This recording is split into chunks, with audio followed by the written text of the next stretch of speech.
Aha. Fedy. Nová tvorba. Novej styl.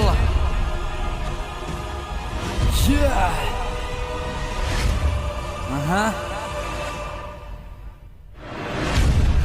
MF Studio Records. Jo. 2012. Jo.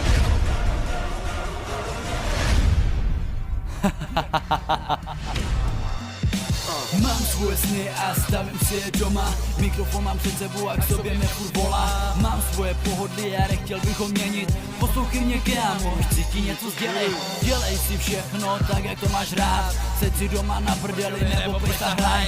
Já jako malý kluk jsem věděl za čím půjdu. Myslím na to do dneška a nezažívám nudu. 16 let kámo, není až tak málo. Ty jsem měl hubu, kecu za to mi to stálo. Tenhle ten shit by ti mohl říct, že ať už máš co máš, nemůžeš mít víc. Co tě bere, žere, dere, nečum kámo, koukej, hele, tvoje kety strčí do prdele. Teď jsem tady s jménem Fedy, ty to dobře víš, tak na co čumíš, ej.